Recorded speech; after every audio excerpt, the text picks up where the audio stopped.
جی ہاں، بہت سے ایسے لوگ ہیں جن کے اوپر روحانی کیفیات نہیں ہوتی، بلکہ وہ ہیلوسینیشن ٹائپ کسی چیز کا شکار ہوتے ہیں، اور بعض لوگ اس کے اندر انگزائٹی کی اس فارم میں کھڑے ہوتے ہیں یا ڈپریشن کی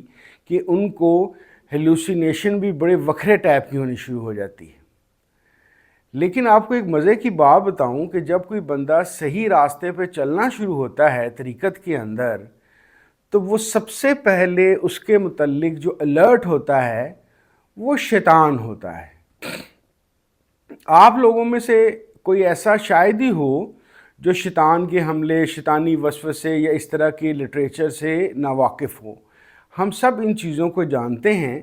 لیکن جب تک کوئی بندہ، مزے کی بات یہ ہے کہ نماز قرآن کی طرف نہ آئے یا اس کا یہ خدشہ یا خطرہ پیدا نہ ہو جائے کہ یہ اللہ کریم اور رسول کریم صلی اللہ علیہ وسلم کے قریب ہو جائے گا، شیطان اس کے لیے کوئی خاص تردد نہیں کرتا۔ لیکن جیسے ہی آپ کسی سیدھے راستے پہ چلنا شروع ہونے کی کوشش بھی کریں گے، یعنی کہ یوں سمجھ لیجئے کہ آپ کسی جگہ پہ جہاں سے آپ کی دینی زندگی کے اندر کوئی انقلابی تبدیلیاں آنے کے چانسز بھی ہیں، یعنی کہ ابھی آئے نہیں، تو سب سے پہلے شیطان کے کان کھڑے ہو جاتے ہیں۔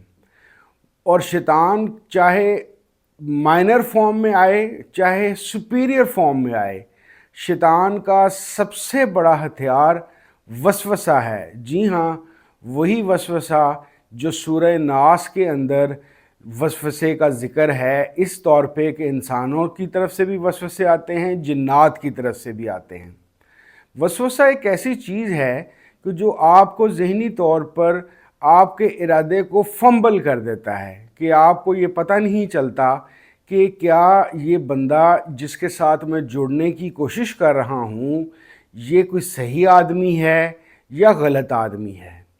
سٹارٹ کے اندر شیطان کوشش کرے گا کہ آپ کے دل میں کوئی وسوسہ، یا آپ اس کو کنفیوژن کہہ لیجئے، اور اگر آپ وسوسے کے متعلق تفصیل دیکھنا چاہیں تو میری ٹائم لائن کے اوپر صرف وسوسے کے متعلق ایک طویل ویڈیو ہے، اس سے آپ کو میرا پوائنٹ آف ویو وسوسے کے متعلق بھی پتہ چلے گا۔ مختصراً آپ یہ سمجھ لیجئے کہ وسوسہ ایک ایسی چیز ہے جو آپ کو کنفیوز کر دیتی ہے رائٹ اور رانگ کے اندر۔ تو جہاں پہ شیطان کو یہ بات پتہ چلے گی کہ آپ کے اندر کسی صحیح سمت میں جانے کا ارادہ پرورش پانا شروع ہوا ہے، تو سب سے پہلے وہ آپ کے دل میں وسوسہ ڈال دے گا۔ لیکن اگر آپ اپنے شیخ یا اپنے پیر کامل کے ساتھ صحیح طرح جڑے ہوئے ہیں تو وہ اس کی ایک دو کوششیں کرے گا، اس کے بعد آپ کی جان چھوڑ دے گا۔ اگلے اس لمحے کے اندر جب آپ کو فائدہ پہنچنا شروع ہو جائے گا یا آپ کی کوئی دنیاوی حاجت اللہ کریم پوری کر دیں گے ان خاص وظائف یا ان پریکٹسز کی وجہ سے جو آپ کے شیخ نے آپ کو سکھائے ہیں، تو اب شیطان کے کان کے ساتھ سر کے بال بھی کھڑے ہو جائیں گے کہ بھئی یہ تو ایک ایسی چیز بن رہا ہے کہ جس کے اندر اس کا یقین پکا ہو جائے گا۔ اب اس لیول کے اوپر شیطان کا ہتھیار صرف وسوسہ نہیں بلکہ ایک اور بڑی مزیدار سی چیز ہے۔ ہاں، آپ کو شاید عجیب سا لگے کہ میں مزیدار کہہ رہا ہوں، ابھی جب میں آپ کو بتاؤں گا تو آپ کو پتہ چل جائے گا کہ میں نے مزیدار کیوں کہا ہے۔ مزیداری کی اس کے اندر وجہ یہ ہے کہ شیطان یا آپ کے دل میں اس طرح کے خیالات آنے شروع ہو جائیں گے کہ بھئی میں تو ایک دنیا دار آدمی ہوں، ٹھیک ہے میں نے نماز پڑھ لی ہے، میں نے یہ وظیفے چند پڑھ لیے ہیں، میرے دنیا کے جو کام ہونے تھے یہ ہو گئے ہیں، بس مجھے اب آگے نہیں جانا، میرے لیے اتنا ہی بہت ہے، میں چین کی زندگی گزارنا چاہتا ہوں۔ تو یہ چین کی زندگی کا میسج آپ کے دل و دماغ میں بار بار وہ ڈالتا رہے گا، وسوسے کی صورت کے اندر یا اپنی پھونک کی صورت کے اندر، کہ آپ آگے بڑھنے کی کوشش نہ کریں۔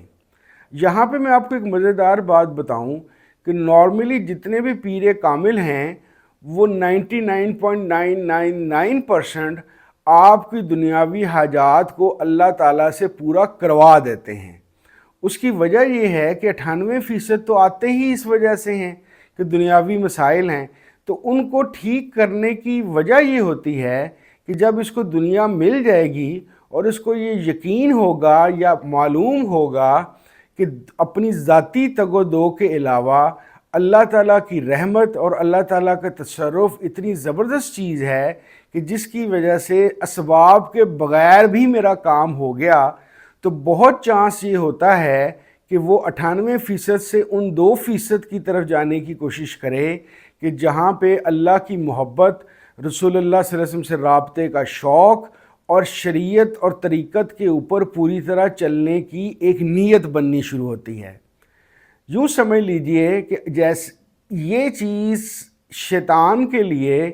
اپنے اس چیلنج کے مطابق جو اس نے اللہ تعالیٰ کے سامنے کیا کہ میں تیرے بندوں کو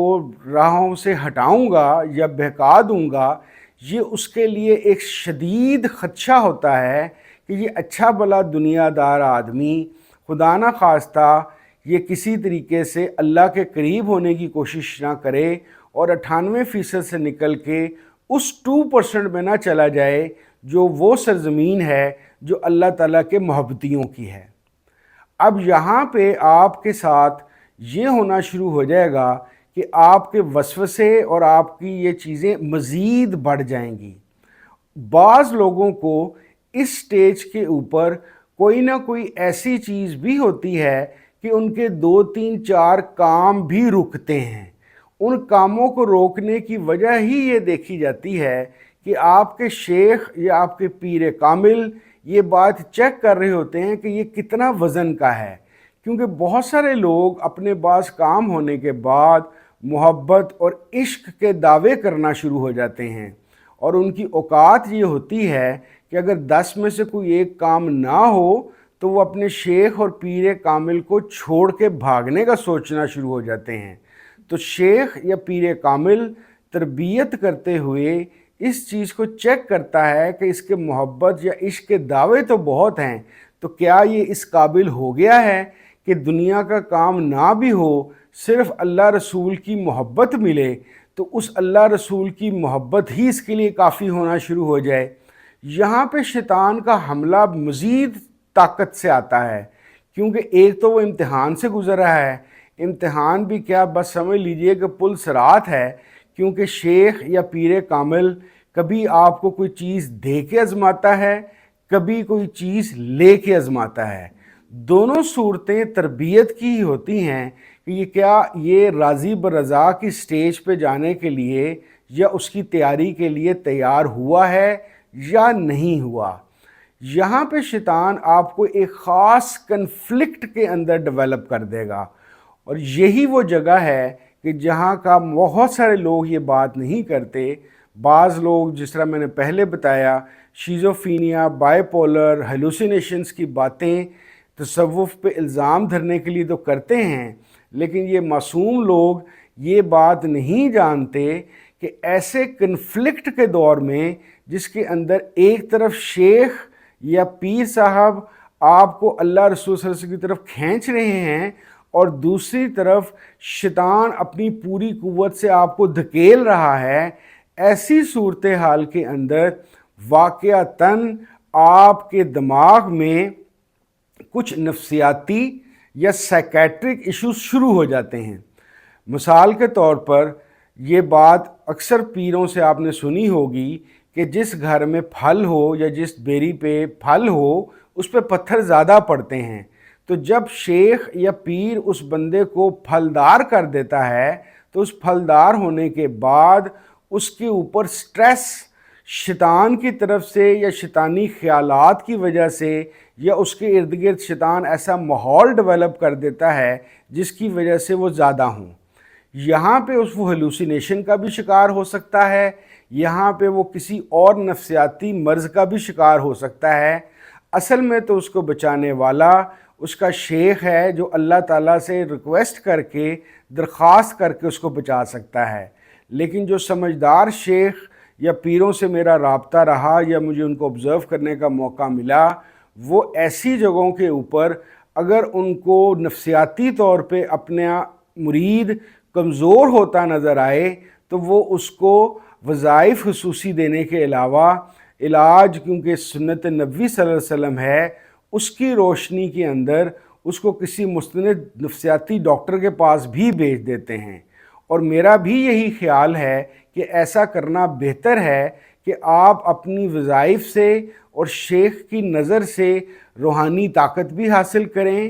اور حملوں کی وجہ سے آپ کے برین کے اندر اگر کوئی کیمسٹری چینج ہو رہی ہے یا ویک ہو رہی ہے تو اس کے لیے کسی مستند ڈاکٹر سے ملنا بہت ضروری ہے۔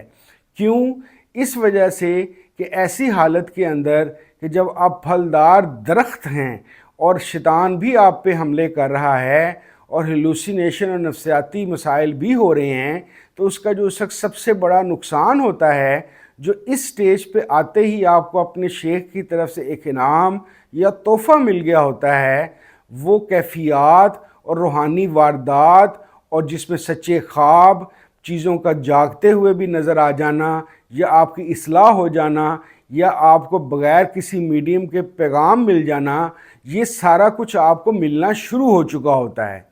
لیکن اگر آپ کی ظاہری دماغ یا برین کے اندر کوئی کمزوری واقع ہو جائے تو انسانی مسئلہ یہ ہے کہ جسمانی کمزوری نفسیاتی اور روحانی کمزوری کا باعث بھی بن سکتی ہے۔ دیٹ از وائی جو سمجھدار شیخ یا پیر ہیں وہ اپنے مریدین کو اپنا دماغ مضبوط اور بہتر رکھنے کے لیے بالکل ایسی چیزیں بتاتے رہتے ہیں کہ جس کے اندر دنیاوی طور پہ بھی وہ اس کو قائم شائم رکھ سکیں۔ تو لب لباب کہنے والا یہ ہے کہ یہ ایک ایسا راستہ ہے کہ جس کے اندر آپ اصل میں بیک وقت اپنی شیخ کی سپرویژن میں بھی ہوتے ہیں، اگر آپ کا شیخ سپرویژن والا ہے تو، لیکن اس کے ساتھ ساتھ شیطان کے لیے آپ ایک ایسا انسان یا ایسا مسلمان یا مومن بننا شروع ہو جاتے ہیں جس سے یہ خدشہ لاحق ہو جاتا ہے کہ یہ کہیں نہ کہیں اللہ تعالیٰ سے جا کے جڑے گا۔ تو بیسیکلی میں آج اس مختصر سی گفتگو سے آپ کو صرف یہ بتانا چاہتا ہوں کہ طریقت کے تمام جو پیرائے ہیں اس کے اندر وقت و مختلف اوقات کے اندر یا مختلف سٹیجز کے اندر مختلف چیلنجز آتے رہتے ہیں۔ بچے گا کون؟ جس کا اللہ پہ ایمان پکا ہو، رسول اللہ صلی اللہ علیہ وسلم کو رحمت للعالمین مانتا ہو، اور اس کا شیخ یا پیر ایسا ہو کہ وہ شیخ اور پیر جو ان سے کسی بھی صورت کے اندر، کسی بھی پرابلم کے اندر اس کی داد رسی کر سکتا ہو۔